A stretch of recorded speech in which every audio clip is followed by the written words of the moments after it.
From Kansas State University, this is Agriculture Today. Eric Atkinson here, along with Jeff Wickman and Shelby Varner.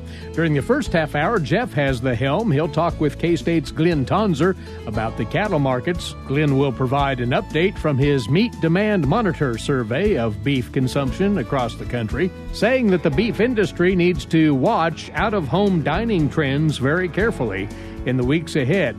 Then joining Jeff is Dennis Carlson from the Kansas Forest Service here at K-State, discussing the merits of conducting prescribed pasture burns here in the latter part of the summer. And further ahead on this week's 4-H segment, Shelby talks with K-State's Diane Mack, Jill Martinson, and Nora Rhodes about an upcoming training webinar for 4-H volunteers.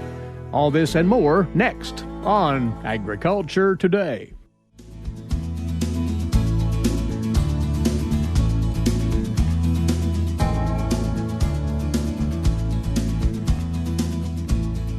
This is Agriculture Today. Along with Eric Atkinson, I'm Jeff Wickman. We start off today's program with our weekly check on the activity and news occurring in the livestock market. This week we hear from K-State Livestock Market economist Glynn Tonsor. In addition to looking at last week's market activity, he talks about the Meat Demand Monitor and the need to keep an eye on at-home versus away-from-home traffic, especially in light of the uptick in the COVID-19 Delta variant. He also has information on 2 additional USDA-fed cattle market reports that will start being released this week. They are the National Daily Direct Formula-Based Cattle Report and the National Weekly Cattle Net Price Distribution Report. As for the activity last week, Glynn says it was a relatively calm week on the markets. Glynn, as always, a lot to cover in a relatively short amount of time. Let's start off by looking at the current activity in the cash market. Sure. So looking back at this past week, AMS, at least through Thursday, basically called the market flat to moderate. Not a lot of action there. So fed cattle was 124 through Thursday. We look over to feeder cattle. It was mixed depending on the weight class. I took note of a couple of specific, weights and price ranges.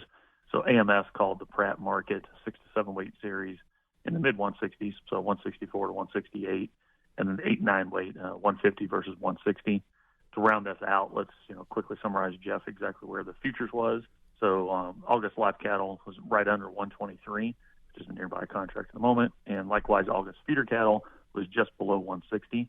The market was sorting through, kind of reacting to both cattle on feed, July cattle inventory report, update on the drought monitor. There's a host of things going on, but the net of that was kind of neutral in many ways this past week in the cattle market. And I like to tell everybody that's okay. Every once in a while, it's okay if we have a calm week in the markets for cattle. Now, what I would add to this, just to round her out, is we always talk about the wholesale beef market. So narrowly, the choice and select box beef prices through Thursday. We've had quite a bit of a rally this past week. Was 296 on choice. That's up from about 278 or so the prior Friday. And then select cutout was 277, again through Thursday, up from 259. That's a particularly positive signal worth watching, because I'll just call it growing uncertainty, particularly with the Delta variant and so forth, whether or not we're going to have a reduction in foot traffic at restaurants. There's some mixed signals of that me and others are probably watching at this point. Obviously, I hope that's not the case, that, I hope we keep up foot traffic, and for just general economic and broader beef demand reasons that persist. But we definitely had a strong week in the wholesale meat complex and basically a flat week in the cattle complex. And on the processing side? Another week where we managed to have fairly high volumes, certainly compared to earlier in the pandemic. So these are the initial estimates confirmed in 2 weeks. But the initial estimates for the week through Saturday come in about 641,000 head. That would be barely below the 649,000 estimated for the prior week, and up from about 633 a year ago.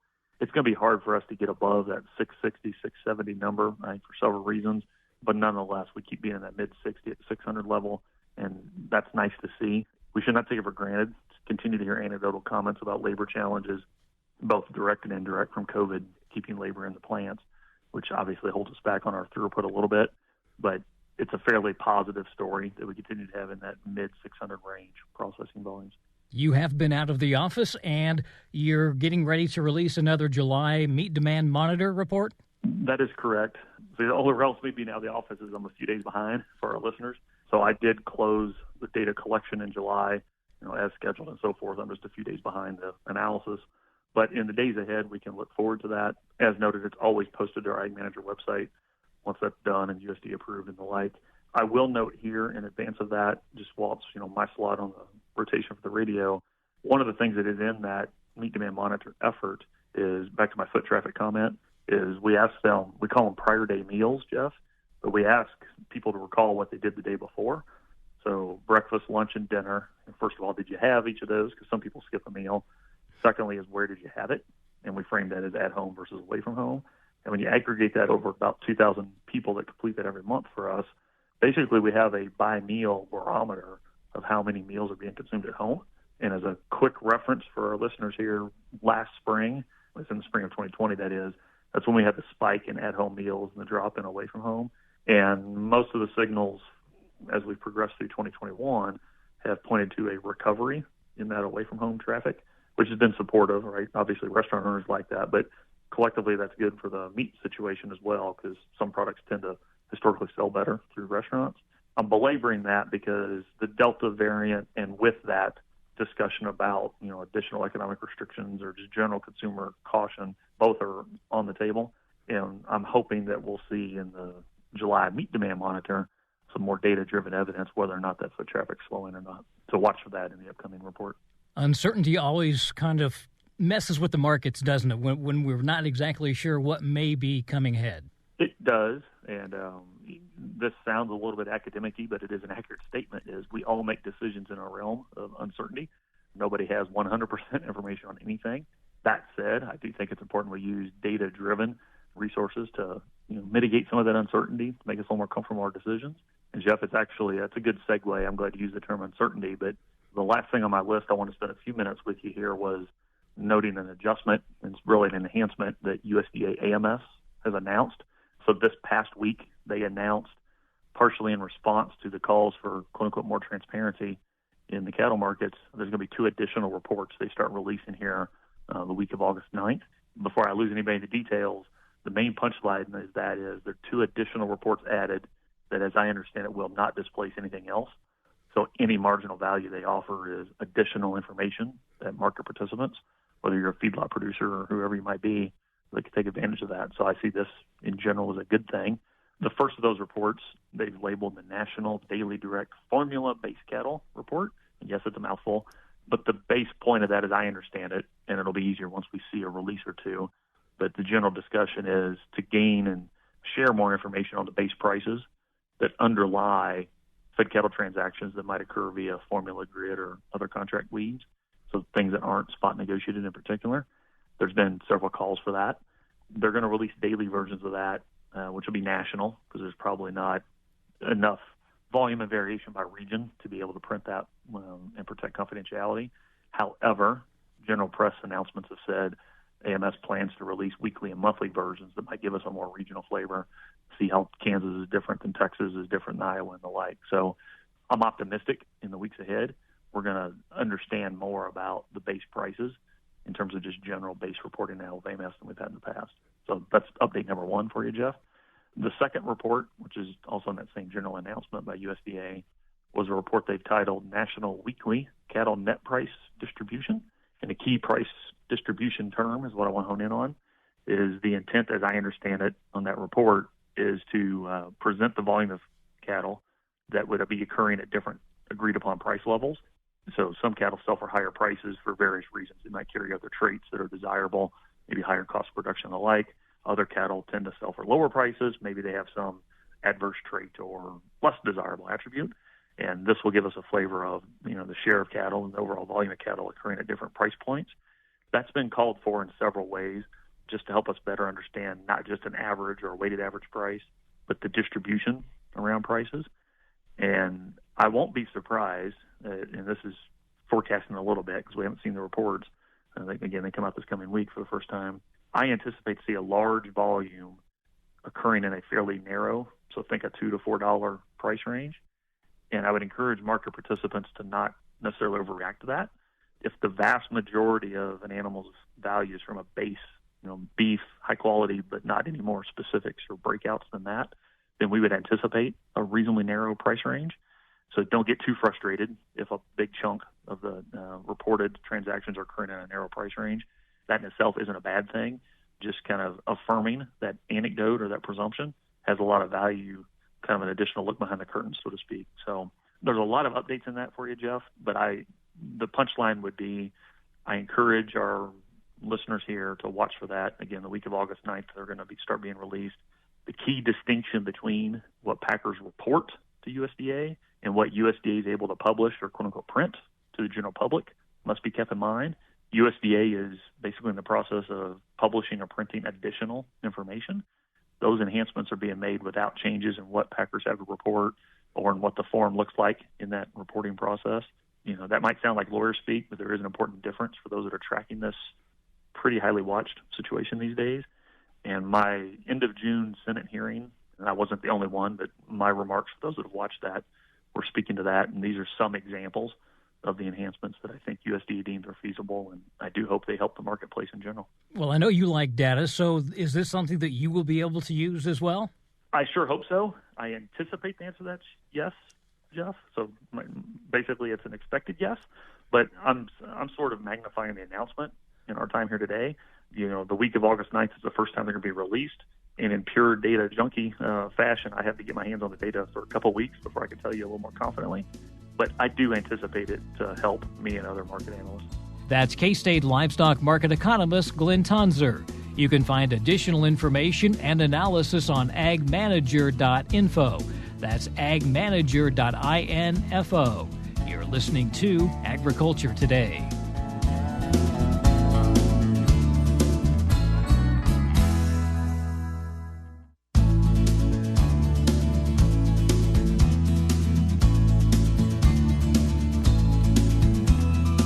This is Agriculture Today over the K-State Radio Network. While most prescribed fires in Kansas are conducted during the dormant season, typically March and April, researchers and fire managers support growing season burns between July and September as an alternative that can benefit both land managers and public safety. Dennis Carlson, an Assistant State Fire Management Officer with the Kansas Forest Service, looks at some of the benefits of conducting a growing season burn rather than a dormant season burn. Well, when we start looking at the growing season burns, we're, like you said, we're typically looking July through September, with majority of those usually in that August-September time frame. The reason that we're starting to look at that as far as number one would be safety is because growing season burns, they do burn much slower, because all the grasses and material are not dried out like you would see in that March and April time frame. So it takes, when that fire is burning through there, it takes a lot of energy for that fire to consume those, even the green grasses. And it is a much slower fire, and it's easier to keep within parameters. So it offers, that another benefit that a landowner is going to consider. And the other thing we also look at is if we look historically at fire in Kansas pre-settlement, there were a lot of fires that happened this time of the year because we get dry lightning storms and those type of things. So we're starting to look at that for reducing our fuel loading, but also, starting to mimic what nature had done prior to European settlement. And this actually has been something the K-State has been researching for a number of years. Yeah, that's correct. I know Dr. Casey Olson has done some research quite a bit up on Kansas prairies.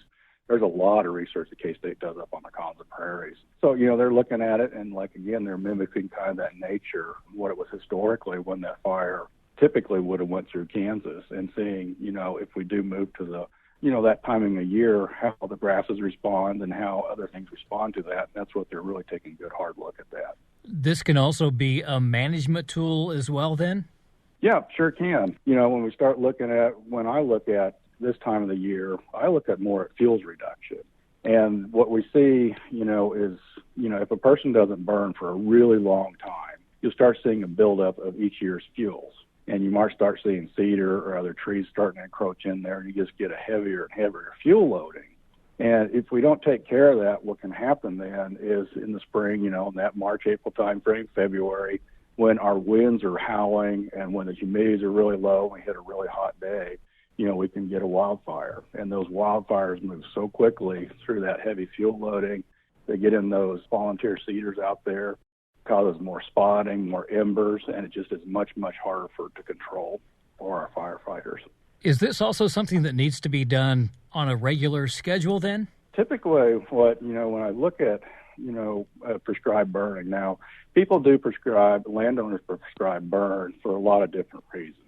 In some cases, those landowners who are very much concentrated on beef production, they may burn every year. But what I like doing is, I would also start suggesting, start looking at, mimicking what nature was. In the Flint Hills region, the typical entry of fire was about every 3 to 6 years when you typically saw a fire go through, not every year. Once you get into western Kansas, the typical fire regime out there was probably around 8 to 12 years is when a fire would go through there. So when we start looking at trying to figure out when the best time and the timing of fire, start mimicking what nature had done, So that's one thing, certainly landowners are going to be very specific on what their goals and objectives. Some may be for, cattle, beef production. Others may be for wildlife. If you're looking more at wildlife, look at adjusting that burn. It could be, every 4, 5, 6 years. But the other good thing you can do is bring in those wildlife biologists and professionals and talk to those specifically when you have, a very specific land management goal that you have, and getting advice from them on what would best suit your needs. When we look at a prescribed summer burn, then, are there some things that we need to keep in mind, I guess, safety-wise? Yeah, safety-wise, prescribed doing a summer prescribed burn or growing season burn. Like I said, some of the things I like to have people look at, number one, make sure you have just like a spring burn, is make sure you have fire breaks. That's one of the big keys. And then also, when you're doing a summer or a growing season burn, you will need enough last year's fuel within that. So, you do have to have some of the fuels to carry that. Another thing you consider is it's going to be much hotter because, as in a typical spring burn in that March, April time frame, the temperatures may be around 60 degrees. In a growing season burn, they may be 90, 95 degrees, so it's going to be much hotter. So then you have to start thinking about rotating people out, getting them cooled down in a truck or whatever. And then also the smoke is going to be a little bit thicker because, when growing season burn is burning, and it's releasing a lot more steam, and also there's a little bit more smoke. So people that are in that smoke do need to be rotated out and, allowed to rest. You mentioned essentially following the same principles you would follow if you were burning in March or April. Does that also then mean informing the county or others that you'll be doing a burn? Oh, yeah. Anytime you're going to be putting prescribed fire on the ground or even brush piles, always have to notify the county officials. You don't even want to cause, somebody to come to the fire department to have to make a special, make a run to those locations when it is prescribed fire. This is something that you would highly recommend that they move into. If they have burned recently, though, they'll need to wait some time, right? Yeah, if they burn, if they burned this spring, they wanted to start looking at getting into this, they would have to skip next spring's burn, and then they could look at a growing season burn next August, September time frame. So you need to at least skip that one growing season. And then after that, then you can adjust based on your goals for that property. Whether it's, every 4 or 5 years, or, if it's less, just because of what your property management goals are. Is this something also then that would reduce the amount of smoke during the March and April time frame? Yes, it could. And, and it's kind of interesting. We talked, growing season burns are more smoky, but what we have to also look at is our burning in March and April. You look at that time frame, and usually at March and April, and I kind of take it tongue-in-cheek, that winter and spring are in a big fight. And, the winds are always blowing really hard. The humidity is really low. So a lot of people, hold off burning until those great days they can finally burn, which, during those 2 months, it may end up being less than 10 days. So then you have everybody burning on those very compressed days, and that's where we see all the amount of smoke that we get. And this year, I think the statistics I saw this year was around 2 million acres were burned around that March, April time frame. So if you can start to think that in that time frame, yes, it's 2 months, but the number of days that you have to burn are so few. So that, all the amount of fires get compressed into a certain number of days. When you look at growing season burns, your window of burn is so much wider. You're looking at July, late July, August, September, and a lot of times our winds are much more acceptable at those time frames. Not to mention those winds tend to switch more often, I think, in that March time frame as opposed to the summer time frame. Yeah, that's true. It seems like, in that March, April time frame, early April time frame, we'll see a nice, south wind, but then the next day it could switch and you get a howling northwest wind. So that's why, even in our dormant season burns, what we call them dormant season, which would be that March, April time frame, you do burn in there, always make sure that you're monitoring a couple days afterwards, just because those howling winds could kick sparks out of there and then cause a wildfire. I assume with anything there are always some questions that come up, and one of those deals with hunting impacts and maybe even nesting birds. Any impacts there? Well, and it all depends when you're burning it. And sometimes what you have to think about, too, is a lot of people will, the landowner focuses in specifically on their little chunk of property, maybe they're 80 acres. But they also need to kind of take a look at it at the landscape level and seeing what the other neighbors are doing. So, say if you're going to, you realize, okay, if I want to try a growing season burn, you will have, a little bit less cover that year for the fall, but will those birds be able to go to another property? And then they'll come back, because you also have to think about it. When you do a growing season burn, you do get a flush of new growth coming back. And what gets, one thing to remember is what is attracted by that new growth are grasshoppers and other insects, and then the birds feed on that. When we start looking at, in that spring time frame, so we got some nesting birds who get moved off the nest because of those spring burns. If you switch that over to a growing season burn, then that cover from previous years there forms a nest, and then once that August time frame hits again, those chicks are already matured out and can move and so on. And the Kansas Forest Service does have more information on doing these burns. Yeah, we got some. And then the other one to look at, too, is, each county, look at the county offices of wildlife and parks, even talk to your county conservationist. There's a lot of information there. Kansas State University has a lot of information on these. So, as a landowner starts looking at this as an objective, kind of go through that fact-finding, investigation and see if this is going to fit well with your property. That's Dennis Carlson, an Assistant State Fire Management Officer with the Kansas Forest Service, providing an update on the benefits of conducting a growing season burn rather than a dormant season burn. As he mentioned, research has been done by K-State Professor of Range Beef Cattle Nutrition and Management, Casey Olson. He found that prescribed fire applied in early August or early September strongly suppressed Sericea lespedeza over a 4-year period. This is Agriculture Today from the K-State Radio Network.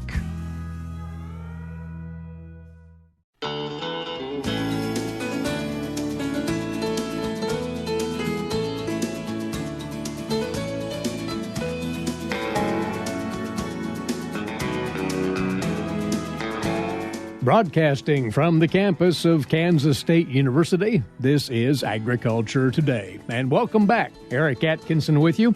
On now to today's agricultural news headlines. These courtesy in part of DTN. The USDA just released last Friday a new report on Kansas farm real estate value, a measurement of value of all land and buildings on farms in the state, and those values increased from last year, according to the USDA's National Agricultural Statistics Service. Farm real estate value here in 2021 averaging $2,100 per acre. That was up $200 per acre, or 11% higher than last year. Breaking it down, cropland value increasing 14% from last year to $2,370 per acre. Dry land value is averaging $2,250 per acre. That's $280 higher than last year. Irrigated cropland value averaging $3,700 per acre, $430 above a year ago. And pasture land is at $1,500 per acre, $130 higher than last year. Also, the USDA reported cash rents paid to landlords here in 2021 for cropland. Those increased from last year. Irrigated crop ground renting for $139 per acre. That's $10 above last year. Dry land, cropland rent at $58 per acre, $2 higher than a year ago. And pasture renting for cash averaging $20 per acre. That's a half a dollar above last year. County level averages of 2021 cash rents paid to landlords will be released on August the 27th by the USDA.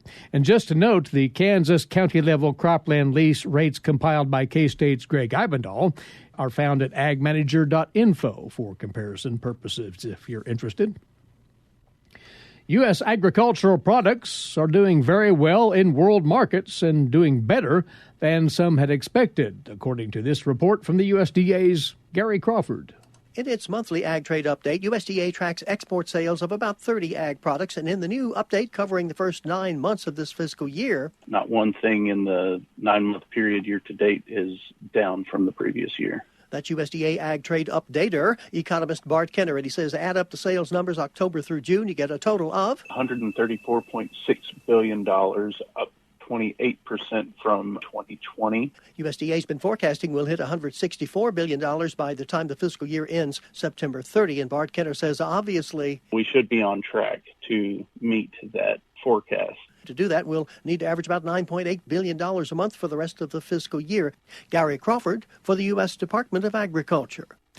John Deere and its new $250 million technology acquisition, Bear Flag Robotics, said on Friday that its autonomous driving technologies already deployed on machines in California will initially be offered as a retrofit product for existing tractors. That's according to Dan Liebfried, the Director of Automation and Autonomy with John Deere. Deere's history with Bear Flag goes back to 2019 when the California startup began to work with Deere through its novel Startup Collaborator program. That program works with innovative technology providers whose work may add value for Deere customers. Autonomous operations will help producers solve the problem of labor shortages, according to the co-founder and CEO of Bear Flag Robotics, Aubrey Donnellan. The challenges of automation are large, not just moving a machine from point to point. Automating a job means that engineers must understand every motion to complete a task, according to Donnellan. Also, as importantly, understanding the failures that can occur in those environments. Now, Bear Flag's technology is leveraging what's called LiDAR, radar and camera sensors, as well as the computer resources network that enable tractors to work autonomously. LiDAR, or light detection and ranging, is a remote sensing method that measures distances of objects on the Earth's surface. Terrestrial LiDAR systems are installed on moving vehicles or tripods to collect data points, and the most prominent piece of technology hardware would be a cross-member metal structure that would be fitted to the roof of a Deere tractor. What might a possible return of La Niña conditions later this year mean for drought-plagued parts of the U.S.? Here's a glance at that from the USDA's Rod Bain. Extensive drought is expected to continue for now in parts of the nation. That according to USDA meteorologist Brad Rippey. For the core drought areas of the far west, the northern Rockies, and the northern High Plains, the short-term outlook does not look particularly good, with more hot, dry weather expected for the rest of the summer and into the early autumn. With some short-term drought respite for places like the upper Midwest and desert Southwest. However, late autumn and winter and the possibility of La Niña conditions returning for the cold season could determine if drought continues in some locations. For the southern half of the West, from California to the Four Corner states, a return of La Niña could mean a return of more significant drought conditions. While for the northern half of the country, typically, not always, during La Niña, we tend to see colder, wetter conditions during the late autumn and winter during La Niña across the northern United States. I'm Rod Bain reporting for the U.S. Department of Agriculture in Washington, D.C.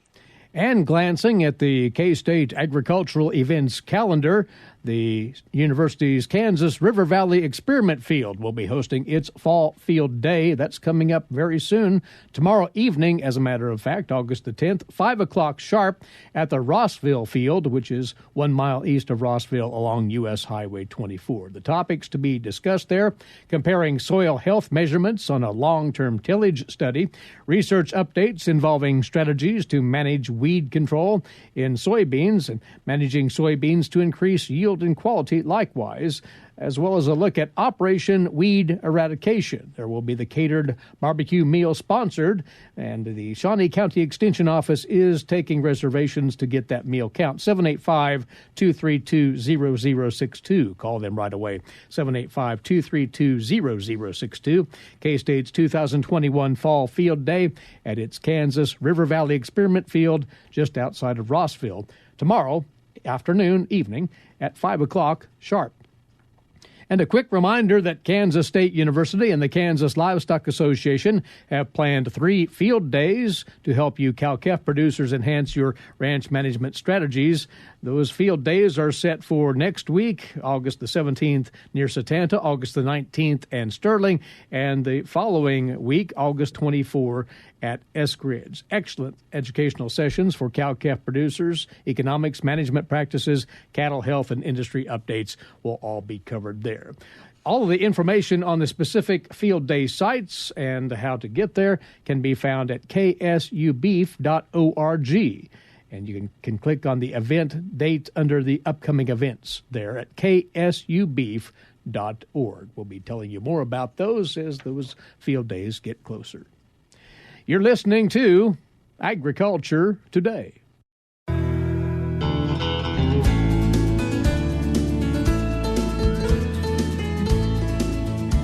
Welcome back to Agriculture Today. I'm Shelby Varner. There is an upcoming training webinar for 4-H volunteers. And joining us today to speak about this is K-State 4-H Regional Youth Development Specialist Diane Mack and Extension 4-H Youth Development Agents Nora Rhodes from the Post Rock District and Jill Martinson from Chisholm Trail District. And these ladies are all serving on this planning committee. So what is this event that you guys are planning? So Shelby, one of the things we've been working on is club support. And so there is a committee that's been working on new resources called Club Corner. And one of the things that we wanted to do as we kick off the new 4-H year in October was to plan some trainings for our club leaders to re-engage after COVID. Is this event just for club leaders? This is an event that's open to all Kansas 4-H volunteers. And so we're excited to recognize the work that they've done, because we know that throughout the pandemic, they've been doing work differently than they had before. And so we want to thank them for that, and then also kind of kick off the new 4-H year and give them an acknowledgement, a way of showing that we appreciate the work that they've done and how difficult it has been during this time, but that we're excited for the future. And so this event is kind of kicking off the new year and also recognizing the work that's been done in the past for all of our Kansas 4-H volunteers. Even though our initial focus was on club leader support and support for our Kansas 4-H clubs, we're kind of expanding out to say thanks to everyone. That's awesome. So in this event, what is the purpose of it? Or what are you trying to help share with your 4-H volunteers? I think one of the main things that we're trying to connect with our 4-H volunteers is some of the really important research and science behind what drives positive youth development, education, outreach, and programming. So that's one objective, is to really empower our volunteers with strong resources, knowledge gain, so that they can really make sure that the programs that they're developing and implementing on the ground at the local level are strong and really going to be powerful impact tools for our youth. We know that the science behind youth development is always developing, and that's something that we want to keep current for our 4-H volunteers, because we know the more information they have, the more successful they can be in reaching Kansas 4-H youth. And so we want to give them all those tools for their toolbox. And so we decided that first one that we really wanted to start with was the Search Institute, and looking at the elements that they've developed for developmental relationships. So youth-adult relationships and the work that they've done in studying what the key parts of those are, because our Kansas 4-H volunteers do an amazing job of reaching youth. And this really breaks down the science of how they're doing that and allows them to be a little bit more intentional in how they're reaching our Kansas 4-H youth so that we can do an even better job of helping develop those leaders for the future. On this more, we have from Diane on a more regional, and you two ladies, Nora and Jill, on more of the county district. Where do you want to see this impact, or what are you hoping to see an impact in your locations? I want to see it impact individuals. I want it to, besides being a 4-H agent, I'm also a 4-H volunteer. I'm a dog project leader. So I want this to impact every dog 4-H leader there is across the state to say, hey, here's what I'm doing in developing relationships with kids. I'm not just teaching them a skill about how to train their dogs, but I'm also helping to develop them into really awesome people. So I want them to really, it's down to the individual level, how to recognize the work that they've done and how to help everyone understand how that work is developing the future. One thing that I really hope that we gain from this is just helping our volunteers and club leaders, project leaders, and just other volunteers with our 4-H program realize that they're not alone in making a difference in the lives of youth. And so I hope that we kind of really focus on that belongingness and building confidence in the work that you're doing, which those are critical components of youth development, but they're also critical components of really strong volunteer programs. And so we hope that by collaborating across the state, we're able to add some spark to regional and local conversations so that our volunteers are inspired to make a difference, realizing that they're not on an island, with those intentional goals. And Shelby, I think they've both Jill and Nora have communicated that well as what we're looking at statewide. And we have the new 4-H thriving model that has been developed in the Search Institute. Spark is part of that. So we're using the latest research to help our leaders across the state to build those relationships with our young people in the 4-H program. This sounds like a very intriguing event. So as 4-H adult volunteers, where do I find more information about the event? So you're going to be looking for social media as well as emails from Kansas 4-H. To be able to get the link to get signed up. And you'll want to be signed up ahead of time because there's a workbook and some materials that will be sent to you. So this is an online event, but I would tell people don't be intimidated by that it's designed to be very have lots of interaction and to have lots of things that are like physically in hand that you'll be able to refer to as you're participating in the session. So it's not just a listen, but it's a come and participate with us with fellow 4-H volunteers from all across Kansas online in learning more about how we can help impact our youth.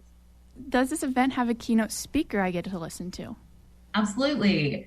We have the key keynote speaker from Search Institute, which is Jim Conway. So he's going to be with us. And he's the lead trainer right now for the Search Institute. So they have done decades worth of work on youth development and research concerning youth development. And so he's going to bring all of that experience and that research in what he's going to be working with us on. When is this event?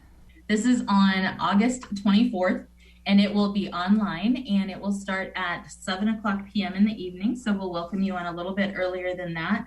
Like 6:45, be ready to join us online. And then we will be ready to have a good long session. So plan for a good hour and a half with us that night. You ladies are obviously doing a lot of fantastic work trying to recognize your 4-H volunteers. Is this almost a series of different events you're hoping to work with your 4-H volunteers with? Yes, so the next step we'll be hosting another training on September the 23rd, and more information will be coming. But again, maybe mark that date as well. And so not only at the local level, but we're trying to just reach out statewide as we kick off this new 4-H year. Thank you, ladies, for joining us today on Agriculture Today. That was K-State 4-H Regional Youth Development Specialist Diane Mack and Extension 4-H Youth Development Agents Nora Rhodes from the Post Rock District and Jill Martinson from the Chisholm Trail District. That is this week's 4-H segment. Closing out today's edition, I'm Shelby Varner for Jeff Wickman, and this has been Agriculture Today over the K-State Radio Network.